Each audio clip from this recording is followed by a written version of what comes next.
British ವಸಾಹತುಶಾಹಿಯ ಆಳ್ವಿಕೆಯ ವಿರುದ್ಧದ ಹೋರಾಟದಲ್ಲಿ ಭಾರತದ ಅತ್ಯಂತ ಪ್ರತಿಮಾರೂಪದ ವ್ಯಕ್ತಿಗಳಲ್ಲಿ ಝಾನ್ಸಿ ರಾಣಿ ಲಕ್ಷ್ಮೀಬಾಯಿ ಕೂಡ ಒಬ್ಬರು.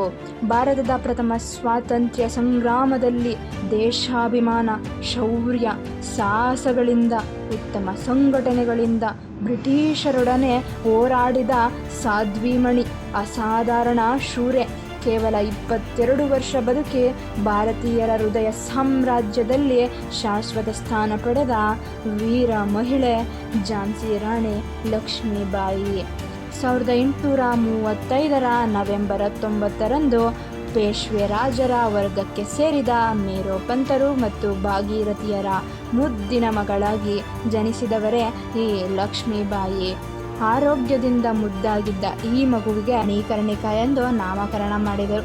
ಎಲ್ಲರೂ ಪ್ರೀತಿಯಿಂದ ಮನು ಎಂದು ಕರೆಯುತ್ತಿದ್ದರು. ಮನು ಚಿಕ್ಕ ವಯಸ್ಸಿನಲ್ಲಿಯೇ ತನ್ನ ತಾಯಿಯನ್ನು ಕಳೆದುಕೊಂಡು ದುಃಖಿತರಾಗಿದ್ದರು. ಆದರೆ ಈಕೆಗೆ ಧೈರ್ಯ ತುಂಬಿ ಉತ್ತಮ ವಿದ್ಯಾಭ್ಯಾಸ, ಕುದುರೆ ಸವಾರಿ, ಕತ್ತಿ ಒರಸೆ, ಬಂದೂಕು ಗುರಿ ಇಂತಹ ಸಾಧನೆಗಳಲ್ಲಿ ಪರಿಣಿತಿಯನ್ನು ಹೊಂದಲು ಸಹಕಾರಿಯಾದವರೇ ಇವರ ತಂದೆ ಮೇರೋಪಂತರು. ಪೂರ್ವದಲ್ಲಿ ಹೆಣ್ಣು ಮಕ್ಕಳು ಚಿಕ್ಕವರಿರುವಾಗಲೇ ಮದುವೆ ಆಗದಿದ್ದರೆ ಸಮಾಜ ಅಂಥವರ ಮನೆ ಮಂದಿಯನ್ನು ಜಾತಿಭ್ರಷ್ಟರನ್ನಾಗಿ ಮಾಡಿಬಿಡುತ್ತಿತ್ತು. ಆ ನಿಂದನೆಯನ್ನು ಹೊರಲು ಮೇರೋಪಂತರು ಸಿದ್ಧರಿರಲಿಲ್ಲ. ಹಾಗಾಗಿ ಜಮುನಾ ನದಿ ಹಾಗೂ ವಿಂಧ್ಯ ಪರ್ವತದ ನಡುವಣ ಇರುವ ಸುಂದರ ನಗರವೇ ಈ ಝಾನ್ಸಿ ಪಟ್ಟಣ. ಈ ಪಟ್ಟಣದ ರಾಜರೇ ಗಂಗಾಧರ ರಾಯರು. ಇವರಿಗೆ ಈಗಾಗಲೇ ವಿವಾಹವಾಗಿತ್ತು. ಹೆಂಡತಿ ಮರಣವನ್ನಪ್ಪಿದ್ದರು. ಮಕ್ಕಳಿಲ್ಲದ ಇವರಿಗೆ 47 ವರ್ಷ ವಯಸ್ಸಾಗಿತ್ತು. ಮಣಿಕರ್ಣಿಕಾರವರಿಗೆ 7 ವರ್ಷ ವಯಸ್ಸಾಗಿತ್ತು. ಆದರೆ ಅವರೊಟ್ಟಿಗೆ ಬಾಲ್ಯ ವಿವಾಹ ಮಾಡಲಾಯಿತು. ಮದುವೆಯ ನಂತರ ಮಣಿಕರ್ಣಿಕರವರ ಹೆಸರು ಲಕ್ಷ್ಮೀಬಾಯಿ ಎಂದು ಮರುನಾಮಕರಣ ಮಾಡಲಾಯಿತು. ರಾಣಿಯಾದ ಲಕ್ಷ್ಮೀಬಾಯಿ ರಾಜರಿಗೆ ರಾಜ್ಯ ಕಾರ್ಯಗಳಲ್ಲೇ ನೆರವಾಗಿ ನಿಂತರು. ಭುಜಕ್ಕೆ ಭುಜ ಕೊಟ್ಟರು. ನಿರಂತರವಾಗಿ ರಾಜ್ಯಾಡಳಿತ ನಡೆಯಲು ಪರೋಕ್ಷ ರೀತಿಯಲ್ಲೇ ವ್ಯವಸ್ಥೆ ಮಾಡಿದರು.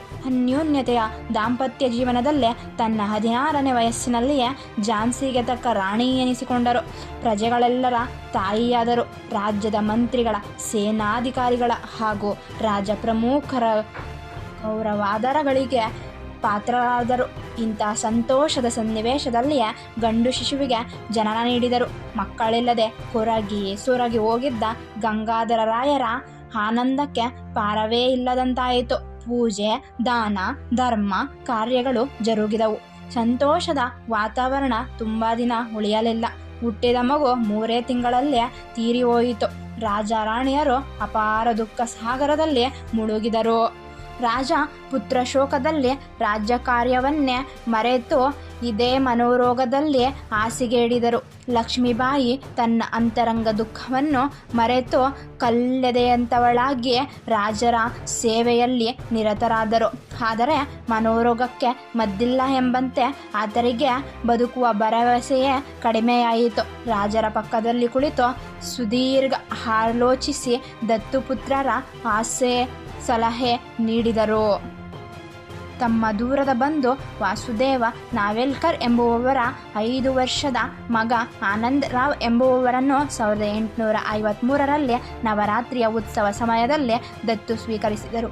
ನಂತರ ಆನಂದ್ ರಾವ್ ಎಂಬ ಹೆಸರಿಗೆ ಬದಲಾಗಿ ದಾಮೋದರ ರಾಯ ಎಂದು ಮರುನಾಮಕರಣ ಮಾಡಲಾಯಿತು. ಆದರೆ ದತ್ತು ಮಕ್ಕಳಿಗೆ ಸಿಂಹಾಸನದ ಹಕ್ಕಿಲ್ಲ ಎಂದು English governor general lord Dalhousie British ಸಾಮ್ರಾಜ್ಯದ ಭಾರತದಲ್ಲಿ ಮತ್ತಷ್ಟು ಪ್ರಬಲಗೊಳಿಸಲು ದತ್ತು ಸ್ವೀಕಾರಕ್ಕೆ ತಡೆಕಟ್ಟಳೆಗಳನ್ನು ಜಾರಿಗೆ ತಂದಿದ್ದ.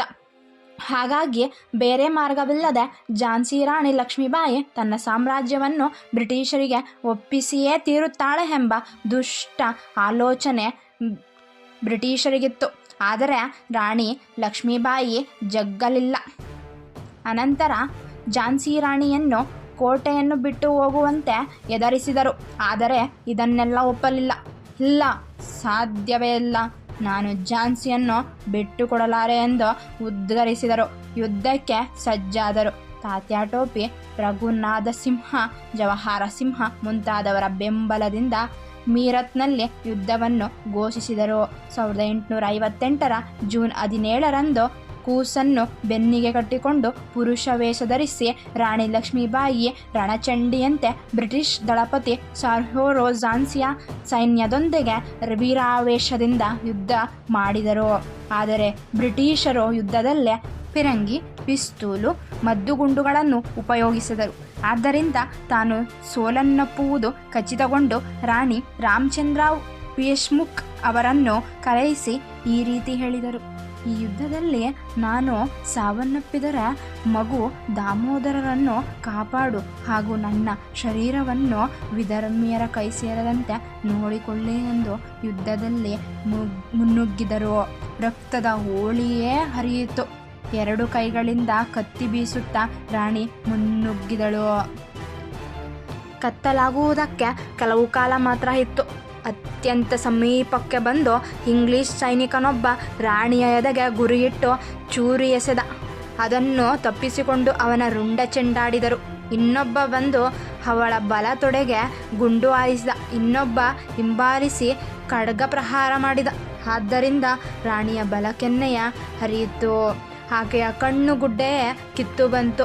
ಆ ಹಿಂಸೆಯನ್ನು ರಾಣಿ ಬೆಂಗಾವಲಾಗಿ ಕಾಯುತ್ತಿದ್ದ ಗುಲ್ ಮಹಮ್ಮದ್, ರಘುನಾಥ ಸಿಂಹ ಮತ್ತು ರಾಮಚಂದ್ರ ದೇಶ್ಮುಖ್ ರಾಣಿಯನ್ನು ಕಣ್ಣೀರಿಡುತ್ತಾ ಕೆಳಗಿಳಿಸಿ ಮುಖ ತೊಳೆಯಿಸಿ ಗಂಗಾಜಲ ಕುಡಿಸಿದರು. ಸ್ವಲ್ಪ ಚೇತರಿಸಿಕೊಂಡ ರಾಣಿ ನಡುಗುತ್ತಿದ್ದ ತುಟಿಗಳಿಂದ ಹರ ಹರ ಮಹಾದೇವ ಎಂದು ಮೂರ್ಛೆ ತಪ್ಪಿದರು. ಕೆಲವು ಕ್ಷಣದ ನಂತರ ಪ್ರಯಾಸದಿಂದ ಕಣ್ತೆರೆದ ರಾಣಿ ಭಗವದ್ಗೀತೆಯ ಶ್ಲೋಕಗಳನ್ನು ಮೆಲುಕು ಹಾಕುತ್ತಾ ವಾಸುದೇವಾಯ ನಮಃ ಎಂದು ನೆಲಕ್ಕೆ ಬಿದ್ದು ವೀರ ಮರಣವನ್ನಪ್ಪಿದಳು. ಅತಿ ಸುಂದರಿ, ದೃಢನಿಷ್ಠೆ ಹಾಗೂ ಅತಿ ಬುದ್ಧಿವಂತೆ ಹಾಗೂ ಅಪಾಯಕಾರಿ ದಂಗೆಕೋರ ನಾಯಕಿ ಎಂದು ಬ್ರಿಟಿಷ್ ದಶಪತಿ ಸರ್ ಯುರೆಸ್ ತಮ್ಮ ಯುದ್ಧದ ಟಿಪ್ಪಣಿಯಲ್ಲಿ ವರ್ಣಿಸಿದ್ದಾರೆ. ಇಂತಹ ರಾಣಿ ನಮ್ಮ ದೇಶದಲ್ಲಿ ಹುಟ್ಟಿದ್ದು ನಮ್ಮ ಭಾರತೀಯರ ಅಪಾರ ಹೆಮ್ಮೆ. ಮಹಿಳೆಯರಿಗೆ ಹಾಗೂ ಹುಡುಗಿಯರಿಗೆ ಇವರ ಜೀವನ ಸ್ಫೂರ್ತಿ ನೀಡುತ್ತದೆ. ಭಾರತೀಯ ಜಗತ್ತಿನ ಮಹಿಳಾ ಸಮುದಾಯಕ್ಕೆ ಗೌರವ ತಂದುಕೊಟ್ಟ ಝಾನ್ಸಿ ರಾಣಿ ಲಕ್ಷ್ಮೀಬಾಯಿಯು ಜೀವನ ಪವಿತ್ರ ಗೀತೆ.